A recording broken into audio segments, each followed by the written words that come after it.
시편 137편 이렇게 읽었습니다. 우리가 예레미야 말씀을 새벽마다 보고 있는데 이 137편의 배경이 바벨론에 의해서 포로로 끌려간 유다 백성들의 고백이 담겨 있는 시편입니다. 예레미야 말씀을 보면서 우리가 이 시편 137편을 잠시 언급한 기억도 있는데요. 바벨론에 끌려가서 원치 않는 타향살이, 이방 땅에서 처량하고 서글픈 삶을 살아가는 유다 민족들, 하나님의 백성들, 그들의 탄식과 탄원, 그러나 단지 하나님 앞에 울부짖는 탄원의 시라기보다는 그 땅에서 힘들고 어려운 상황이지만 그러나 하나님의 백성으로서의 정체성을 잃지 않겠다라고 하는 믿음의 결단, 결연한 의지를 시편을 통해서 우리가 볼 수가 있습니다.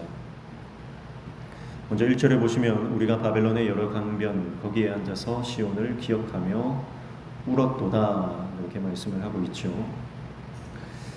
시온을 기억하며 울었는데 그 장소가 바벨론입니다. 바벨론에 끌려가서 거기서 울고 있습니다. 여러분 생각해 보십시오. 원치 않는 포로 생활을 하면서 고향을 떠나 낯선 이국 땅에서 포로로 살아가는 유다 민족의 삶을 생각해 보십시오. 우리 민족도 그런 일제의 만행과 또 고초를 많이 겪지 않았습니까? 우리가 경험해 보지 못했기 때문에 직접적으로 알지는 못하지만 그러나 우리가 간접적으로 그들의 삶이 얼마나 고달프고 힘겹고 처량한지 우리는 짐작할 수 있습니다. 그런데 오늘 1절에는 그들이 바벨론의 여러 강변가에 앉아 있다 이렇게 말하고 있어요. 강변에 왜 앉아 있을까요? 어디 가서 울 데가 없으니까 몰래 강에 가서 우는 게 아닙니다. 강에 가서 운다는 것은요, 이스라엘 백성들이 흩어지잖아요. 그러면 그들이 꼭 모이는 곳이 있어요. 그게 바로 물가입니다. 강변이에요. 거기서 뭐라 하냐면 하나님을 예배하는 거예요. 지금 이스라엘 백성들이, 유다 민족들이 바빌론의 포로로 끌려갔지만 그들은 강가에 모여서 하나님을 예배하는 거예요. 그래서 사도 바울도 그런 전도 여행을 할 때 강가에서 하나님의 말씀을 강론하고 또 하나님의 말씀을 나누고 하는 장면들을 볼 수 있거든요.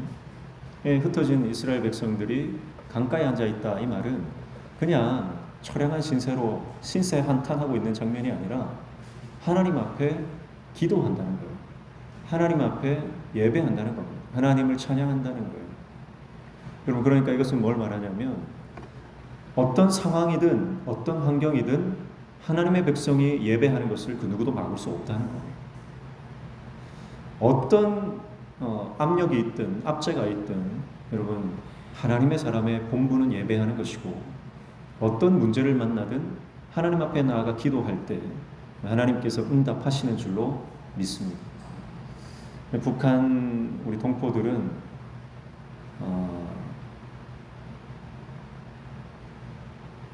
예배할 수 없는 상황 가운데 놓여 있지만 그래도 목숨을 내어놓고 예배하고 있지 않습니까?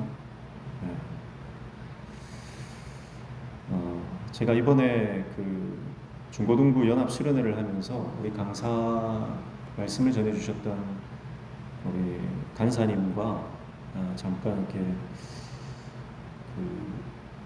교제를 하는데 그런 말씀 하시더라고요. 급비 사항이라서 어디 가서 얘기하시면 안 됩니다. 그 얘기를 듣는데요, 너무 막 가슴이 막 먹먹하고 가슴이 막 벅차오르고, 그러니까 어디를 가든요 복음이 전해져야 하는 곳에는 하나님의 사람들이 있다는 생각을 하게 돼요. 그래서 오늘 저와 여러분이 있는 우리가 하나님께서 보내신 그곳이 하나님을 예배하는 예배의 장소가 되고 복음을 전하는 복음의 그 공간이 되는 줄로 믿습니다. 그래서 하나님이 그냥 우리를 인도하시는 게 아니죠. 우리가 어디를 가든 우리가 주님을 바라보고 우리가 주님을 예배하고 하나님 앞에 믿음의 백성으로 살아갈 때 우리 안에 놀라운 하나님의 영광이 임하는 줄로 믿습니다. 그래서 이스라엘 백성들은요, 예루살렘이 함락되고 예루살렘 성전이 무너졌을 때 사실 그들에게는 이제 삶이 끝난 거예요. 하나님이 자신들을 떠나버린 거예요. 그런데 바벨론 땅에 가서 예배한다는 것은 하나님이 그들과 함께 하신다는 것을 그들이 깨달은 거예요. 물론 시온을 바라보며 예루살렘을 향해 바라보며 그들이 예배하고 기도하지만 지금 하나님께서 그들을 떠나지 않고 함께 하신다는 것을 그들이 믿는 거예요. 예레미야 선지자를 통해서 하나님이 너희와 함께 하신다는 것을 말씀하지 않았습니까? 그래서 우리가 가는 곳이 어디이든 우리가 어떤 문제를 만나든 상황이 어떻든 그곳에서 하나님을 예배하시기를 축복합니다. 그곳에서 하나님을 찬양하시기를 축복합니다. 여러분의 골방에서, 여러분의 가정에서, 여러분이 밟는 그 모든 땅 위에서, 여러분이 만나는 모든 삶의 공간 그 안에서 하나님을 예배할 때 그 공간이 하나님의 나라가 임하는 역사가 일어나거든요. 자, 그러면서 시온을 기억하며 울었다 그랬잖아요. 시온을 기억했다라고 하는 것은 기억이라고 하는 것은 두 가지 의미가 있다고 볼 수 있어요. 첫 번째는 시온에 있었을 때는 마음껏 예배할 수 있었어요. 그렇잖아요.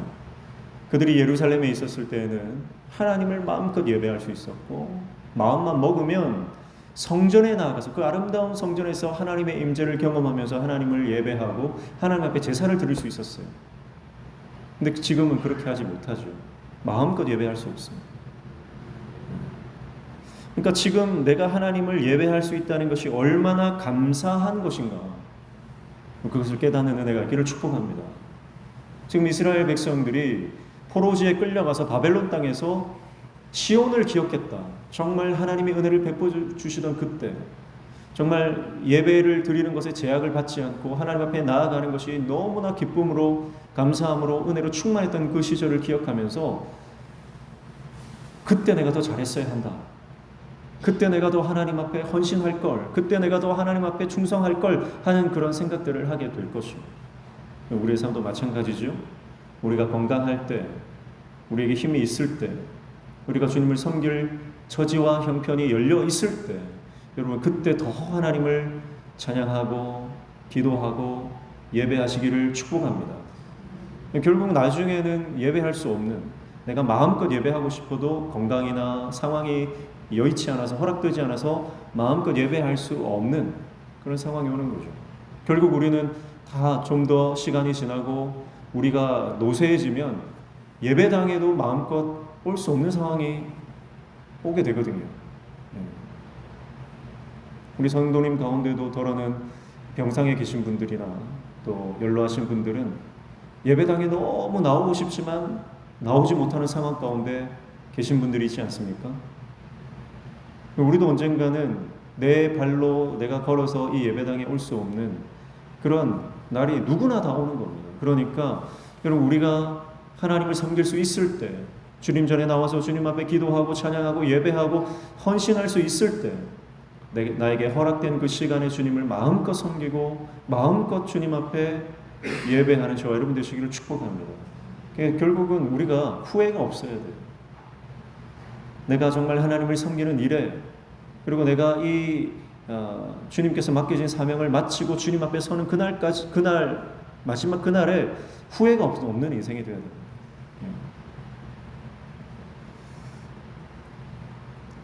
그게 시온을 기억하는 첫 번째 의미라고 볼 수 있죠.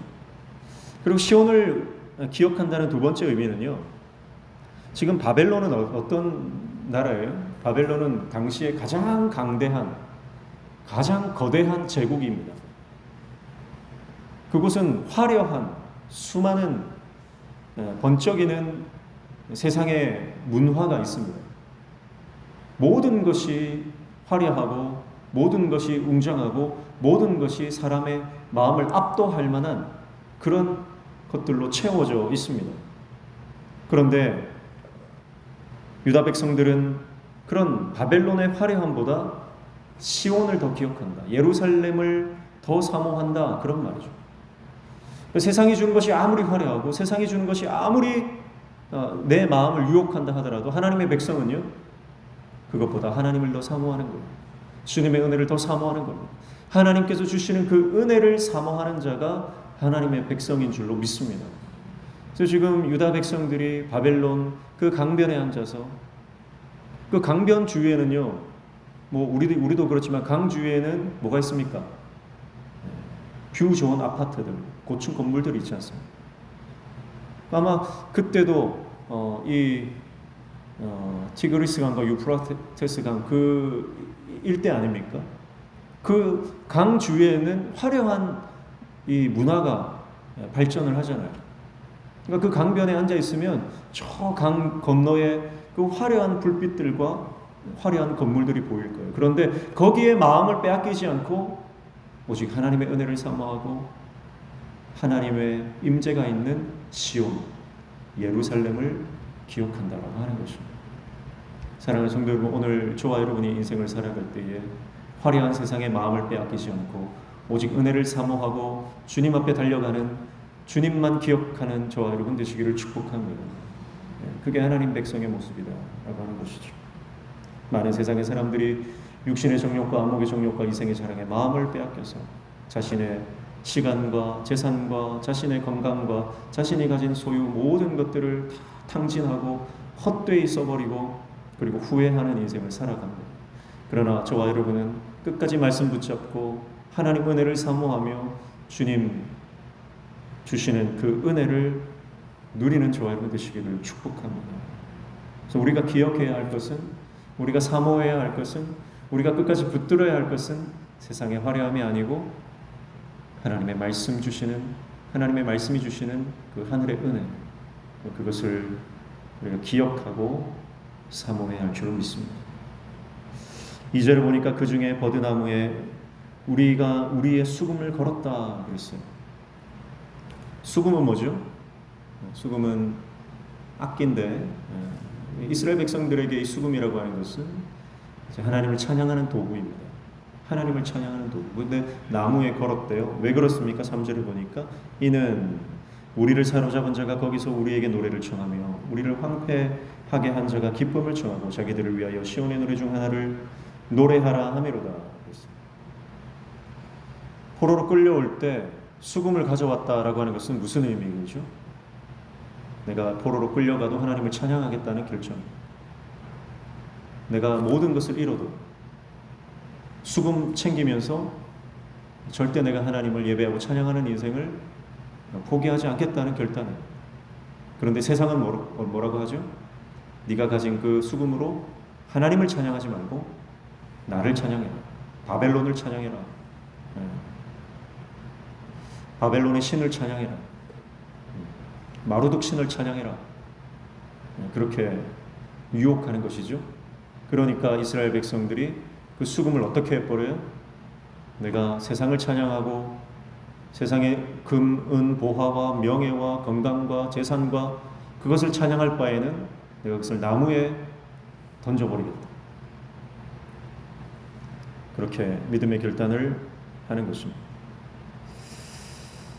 여러분, 나무에 걸린다는 것은 우리가 이제 이 이미지를 잘 알지 않습니까? 나무에 걸었다라고 하는 것은 저주입니다.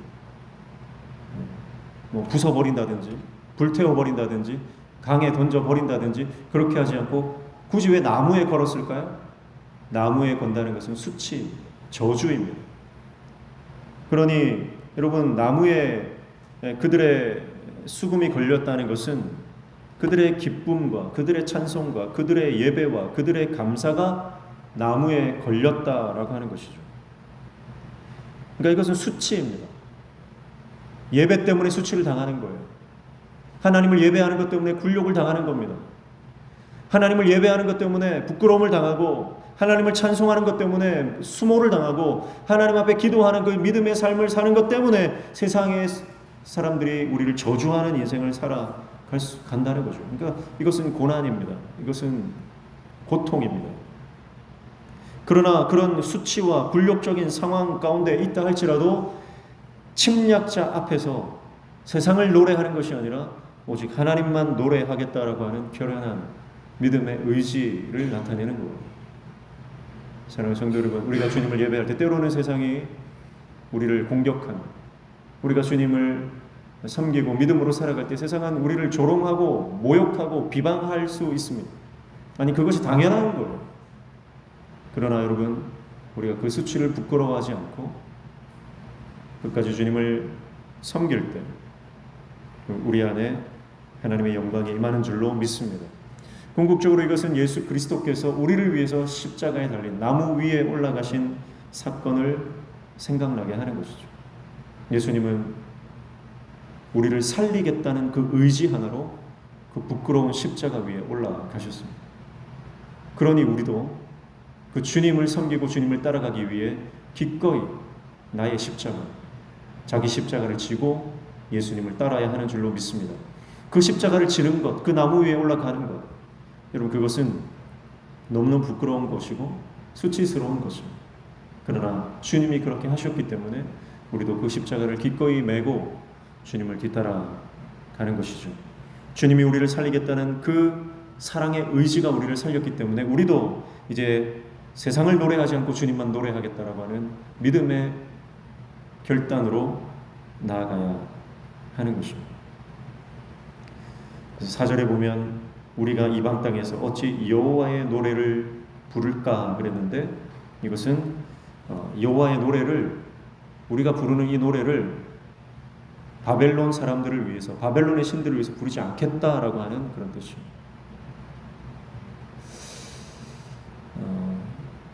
우리가 인생을 살아가면서 많은 노래를 부릅니다. 여러분의 18번 노래가 뭔지 궁금한데요. 오늘 저와 여러분의 18번 노래가 하나님을 찬양하는 찬송이 되시기를 축복합니다. 입만 열면 흥얼거리는 것이 감사의 찬송이고 기쁨의 찬송이고 소망의 찬송이 되시기를 축복합니다. 입만 열면 나오는 것이 불평과 원망과 짜증과 한숨의 세상 노래가 아닙니다. 우리가 눈만 감아도 떠오르는 것이 하나님 나라에 대한 영광이고, 우리가 입을 열어 고백하는 것이 하나님 은혜에 대한 감사로 채워주시기를 주님의 이름으로 축복합니다. 그래서 5절과 6절에 보시면 예루살렘아 내가 너를 잊을진대 내 오른손이 그의 제주를 잊을지로다. 내가 예루살렘을 기억하지 아니하거나 내가 가장 즐거워하는 것보다 더 즐거워하지 아니할진대 내 혀가 내 입천장에 붙을지로다 그랬어요. 그러니까 내가 만약 예루살렘을 잊고 하나님의 은혜를 잊고 바벨론에 동화되어서 바벨론 사람들처럼 살아가게 된다면 내 오른손이 그 제주를 잊을지로다. 이거는 내 오른손이 말라버려가지고 더 이상 수금을 연주하지 못하는 그런 상태가 된다는 의미입니다. 그리고 내 혀가 입천장에 붙을 거다. 붙는 게 더 낫다. 그렇게 말하고 있는 거예요. 그러니까 이것은 무슨 말입니까? 세상 사람들을 기쁘게 하려고 내가 노래하지 않겠다라고 하는 결연한 의지고, 하나님 앞에 뜻을 정하고 세상과 타협하지 않겠다라고 하는 믿음의 결단입니다. 영적으로 정절을 지키겠다 말이죠. 영적으로 내가 정절을 지키겠다. 세상 비위 맞추지 않겠다. 바벨론의 권력자들과 자신들을 끌고 왔던 그 힘 있는 사람들의 그 비위를 맞추며 살아가는 것이 아니라, 내가 손이 말라 비틀어지고 혀가 입천장에 붙어서 말하지 못하는 그런 비참한 상황이 된다 하더라도 나는 주님만을 섬기겠다. 그것이 바로 다니엘이 바벨론 포로로 끌려가서 하나님 앞에 뜻을 정하는 그 장면과 일치하는 모습이다.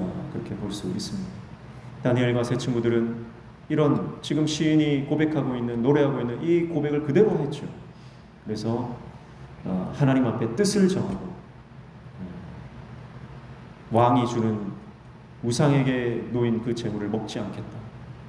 그것을 환관장에 구하고, 그리고 믿음으로 정한 그 뜻대로 하나님 앞에 살았더니 하나님께서 지혜를 주시고 능력을 주시고 바벨론의 그 어떤 사람들보다 더 뛰어나게 하시는 놀라운 은혜를 허락해 주신 것 아닙니까? 사랑하는 성도 여러분, 그래서 믿음이라고 하는 것은 내가 주님을 위해서 죽고자 하면 주님이 우리를 살려주시는 것이고, 내가 세상 가운데 비굴하게 살려고 하면 영원한 생명을 잃어버리는 것입니다. 영적으로 이 필생즉사와 즉사 필생의 자세, 내가 죽어도 주님 앞에서 죽고 죽으면 죽으리라고 하는 그 믿음의 의지로 우리가 나아갈 때 하나님께서 우리를 도우시고 우리 가운데 은혜를 베풀어 주시는 줄로 믿습니다. 그래서 우리에게 한 가지 꿈이 있어야 하는데, 그것은 바로 내가 주님 뜻대로 살다가 주님 뜻대로 죽겠다는 뜻이에요. 여러분, 우리는 이 땅에서 잘 사는 것에만 관심이 있습니다. 잘 사는 것 중요합니다. 세상 사람들도 그런데 잘 사는 것에 관심이 많아요. 그래서 웰빙이라고 하죠. 그러나 여러분, 믿음의 사람들은요, 잘 사는 것보다 마지막 어떻게 내가 하나님 앞에서 잘 죽는가 하는 것을 항상 염두에 두고 살아야 하는 것입니다. 어떻게 죽을 것인가? 무엇을 위해 죽을 것인가? 뭐 하다 죽을 것인가? 여러분, 그것을 우리는 항상 염두에 둬야 합니다. 목사로서 가장 영광스러운 일이 있다면 설교하다가 죽는 것, 설교하다가 이 강단에서 쓰러져 죽으면 그것보다 더 큰 영광이 없는 것입니다. 여러분, 성도가 믿음으로 살다가 믿음으로 죽으면 그것보다 큰 영광이 없습니다. 세상적으로 성공하지 못해도, 세상 사람들이 인정할 만한 대단한 업적이 없어도 상관이 없습니다. 성도의 삶과 죽음은 믿음이 결정하는 것입니다. 오늘 저 여러분의 삶이 믿음대로 살다가 믿음대로 그렇게 우리 인생을 마감하고 하나님 앞에 나아가는 믿음의 종들 다 되시기를 축복합니다.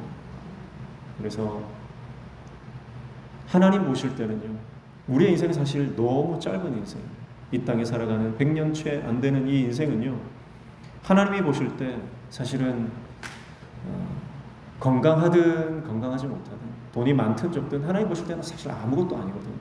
우리는 거기에 너무 많은 목숨을 걸지만 사실 우리가 영원한 하나님의 나라에 비해서 이 땅에서 살아가는 인생은 너무나 짧고 순간이기 때문에, 여러분, 우리가 잠깐 있다 사라지는 이슬과 같은 존재예요. 그것을 깨닫고 우리 삶 가운데 영원하지 않은 것에 대해서는 우리가 마음을 빼앗길 필요가 없다는 거죠. 영원한 것을 사모하고 영원한 것을 위해 이 땅에 있다가 사라지는 것은 과감하게 주님 나라를 위해서 투자하고 헌신할 수 있는 저와 여러분 되시기를 축복합니다. 이 땅에서 있다가 사라지는 것에 목숨을 걸지 말고 하나님 나라와 그 영원한 하나님의 영광을 위해 우리의 삶을 드리는 저와 여러분 되시기를 주님의 이름으로 축복합니다. 그래서 다니엘처럼, 다니엘의 세 친구들 하나냐, 미사엘, 아사랴처럼 그렇게 주님 뜻대로 살다가 주님 뜻대로 하나님 나라로 가는 하나님 백성 되시기를 축복합니다. 그래서 살려고 발버둥 치지만 결국은 한 치 앞을 내다보지 못하는 것이 우리 인생입니다. 그러나 다니엘처럼 뜻을 정한 이후에 어떻게 합니까? 다니엘 1장 8절에 다니엘이 뜻을 정하고 나니까 6장 10절에 가서 전에 하던 대로 예루살렘을 향하여 창을 열고 기도하는, 하루 3번 기도하는 그 삶을 뜻을 정하고 계속해서 이어가는 것을 볼 수 있잖아요. 그래서 우리가 주님 앞에 뜻을 정하면 중요한 것은 한번 뜻을 정했으면 내가 기분이 좋든 기분이 나쁘든 내가 상황이 되든 상황이 되지 않든, 여러분 생각해 보세요. 지금 대적들이 너 이제 지금 기도하면 너 죽었다, 창문을 열고 기도하는 걸 알잖아요. 왕 외에는 누구에게도 기도하면 안 된다는 법령을 내렸는데 다니엘이 그걸 다 알고 있잖아요. 그럼에도 불구하고 뜻을 정한 그대로 살아가는 겁니다. 창문을 열어 젖히고 하나님을 향해 기도하는 겁니다.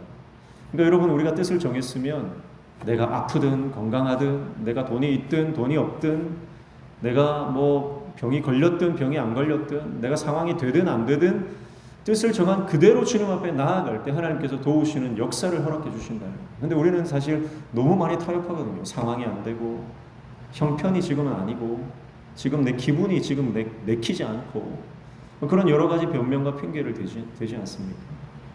그러나 우리가 주님 앞에 뜻을 정하고 뜻을 정한 그대로 하나님의 은혜를 구하며 하나님 앞으로 나아갈 때 세상 사람들은 살려고 발버둥 쳐도 못 살아요. 그러나 다니엘을 보십시오. 다니엘은 왕이 바뀌고 정권이 바뀌고 심지어 나라가 바뀌어도 끝까지 가요.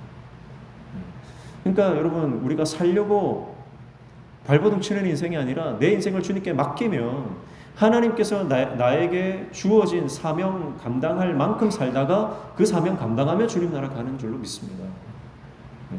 그래서 이 땅에 미련을 두지 말고 하나님의 영광을 사모하시기를 축복합니다.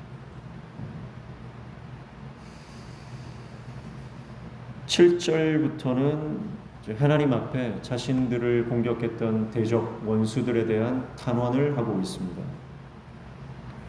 먼저 에돔에 대해서 하나님 앞에 기도하죠. 여호와여, 예루살렘이 멸망하던 날을 기억하시고 에돔 자손을 치소서. 그들의 말이 헐어버리라 헐어버리라 그 기초까지 헐어버리라 하였나이다. 이렇게 말하죠. 에돔은 이스라엘 백성들의 형제, 혈족 국가입니다. 에서의 자손 아닙니까? 그런데 그들은 바벨론이 유다를 침공할 때 협력자의 위치에 있었고, 그리고 바벨론이 예루살렘을 공격해서 완전히 무너내릴 때 동정하지 않았어요. 형제 국가가 멸망함에도 불구하고 동정하거나 위로하지 않았고, 오히려 그들은 비웃었습니다. 조소했습니다. 비아냥거렸습니다. 멸망하는 것을 당연하게 여기고 그렇게 멸시를 했죠. 헐어버리라 헐어버리라 기초까지 헐어버리라고 하면서 그들은 형제 나라의 불행을 기뻐했다고 하는 것이죠. 그래서 그들에 대해서 하나님이 원수를 갚아주실 것에 대해서 기도하고 있고, 8절에 보면 멸망할 딸 바벨론아, 내가 우리에게 행한 대로 내게 갚는 자가 복이 있으리로다. 그렇게 바벨론에 대해서도 하나님 앞에 탄원의 기도를 하고 있는 것을 볼 수가 있습니다. 근데 보세요, 바벨론에 대해서 뭐라고 말해요? 멸망할 딸 바벨론이다. 이렇게. 바벨론은 당연히 멸망한다라고 하는 전제를 가지고 하나님 앞에 그 멸망의 때를 위해서 기도하고 있다라고 하는 것입니다. 여러분, 하나님의 사람은요, 하나님의 말씀을 상황이 형편이 환경이 그렇지 않아도 하나님의 말씀은 반드시 이루어지는 것을 믿는 사람이 하나님의 백성인 줄로 믿습니다. 이스라엘 백성들이, 지금 유다 백성들이 왜 바벨론이 멸망하는 것을 믿고 있어요? 그것은 이미 예레미야가 그들에게 편지를 보냈기 때문이에요. 70년이 차면 이 땅은, 바벨론은 멸망할 것이다. 예언의 말씀을 편지를 통해서 그들에게 보냈기 때문입니다. 기억나시죠? 예레미야 29장 한번 찾아볼까요? 예레미야 29장.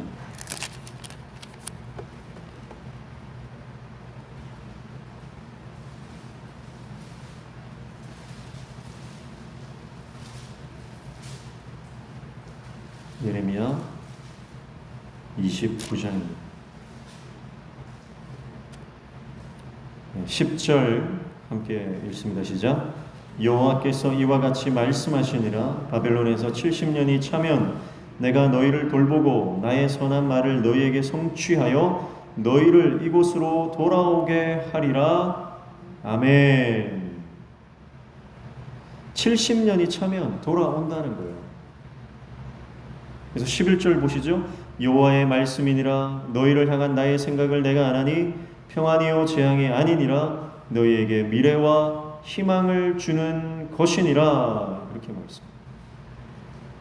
12절에 너희가 내게 부르짖으며 내게 와서 기도하면 내가 너희들의 기도를 들을 것이요. 13절 너희가 온 마음으로 나를 구하면 나를 찾을 것이요 나를 만나리라. 아멘. 예레미야 선지자를 통해서 끊임없이 말씀했던 게 뭐예요? 바벨론에 항복하라는 거예요. 그러나 바벨론에 항복한다고 해서 끝나는 것이 아니고, 포로로 끌려간 백성들이 70년이 지나면 돌아올 것이고 70년 후에 바벨론은 멸망할 것이다. 그 말씀을 예레미야가 주구장창 예언을 했단 말이에요. 그리고 지금 이 말씀은요, 29장의 말씀은 지금 이미 이 포로로 끌려간 그 유다 백성들에게, 바벨론에 있는 그 유다 백성들에게 편지를 보낸 내용이에요. 그러면서 편지 내용이 뭐예요? 지금은 때가 아니다. 70년이 지나야 한다. 그러니까 너희가 그날을 준비하라는 거예요. 너희가 그때까지 살아있지 못하는 사람들이 태반일 텐데 너희는 그곳에서 포도원을 가꾸고 경작을 하고 자식을 낳고 살면서 70년 이후를 준비하라는 거예요. 그러면서 하나님의 백성으로 하나님 앞에 기도하며 살아라는 거예요. 그러니까 그 편지를 받았던 백성들이 예레미야 선지자의 말씀을 믿는 거죠. 그리고 이렇게 기도하는 것입니다. 멸망할 딸 바벨론아. 바벨론이 70년 후에 멸망한다는 것을 믿고 그것을 전제하고 하나님의 말씀에 확신에 차서 하나님 그때 이 바벨론을 원수를 갚아주십시오. 그렇게 하나님 앞에 고백하고 있는 것입니다. 사랑하는 성도 여러분, 우리의 상황이 어떻든 하나님의 말씀은 반드시 성취되는 줄로 믿습니다. 그러니까 하나님께서 우리에게 약속해 주신 말씀이 있다면요, 우리가 기도하다가 하나님 응답 주시잖아요. 응답은 상황으로 주시는 게 아니거든요. 응답이 여러분 상황으로 된다고 하는 것을 여러분 그것은 굉장히 드문 경우고요. 대부분의 응답은 말씀으로 주시는 거예요. 말씀으로. 근데 말씀을 받았는데 상황을 보면 이 말씀이 이루어질 것 같지 않은 상황들이 많거든요. 여러분 그러나 그럼에도 불구하고 하나님의 말씀이 우리 가운데 응답으로 왔을 때 그 말씀이 이루어질 것을 믿고 믿음으로 전진하시기를 축복합니다. 또 이스라엘 백성들이 편지를 받았는데 70년 후에 바벨론이 멸망한다.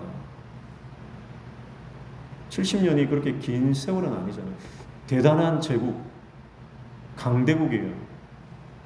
그러면 만약에 미국이 몇십 년 안에 멸망한다 그러면 지금 같은 시대에 믿을 사람이 누가 있겠습니까? 마찬가지로 당시에 70년 만에 바벨론이 멸망한다 그 말은 세상 사람들이 들으면 콧방귀 낄 말이거든요. 그러나 상황이 어떻든 지금 되어져가는 정국이 어떻든 바벨론이 얼마나 강대하고 큰 힘을 가지고 있든 상관없이 하나님의 말씀이 그렇다면 그런 거예요. 그것을 믿고 확신의 고백을 하고 있는 것입니다.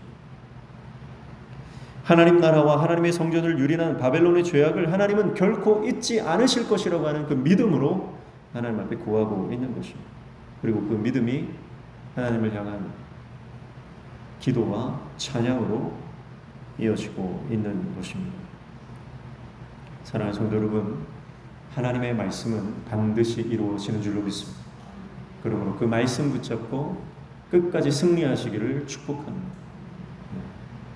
우리는 말씀을 붙잡지 않고 상황이나 대부분 내 기분, 내 감정을 따라가는 경우가 많습니다. 근데 여러분 우리가 잘 알잖아요. 우리가 많이 경험했잖아요. 내 감정이라고 하는 것이, 내 기분이라고 하는 것이 어제 다르고 오늘 다르고. 사람들이 하는 말도 그렇잖아요. 손바닥 뒤집듯이 했던 말 바꾸는 것이 그것이 사람의 말이고 사람의 생각이고. 그러니까 우리는 사람의 생각, 다른 사람의 말을 믿을 필요도 없고 다른 사람의 말을 의지해서도 안 될 것이고, 그리고 내 자신, 내 안에 있는 내 자아, 내 생각과 감정과 기분도 의지해서는 안 되는 거예요. 오늘은 내가 기분이 좋아서 할 수 있을 것 같아도요, 내일 갑자기 기분이 나빠져서 할 수 없을 때도 많거든요. 그래서 우리가 믿고 의지하고 나아가야 할 것은 오직 하나님 말씀인 줄로 믿습니다.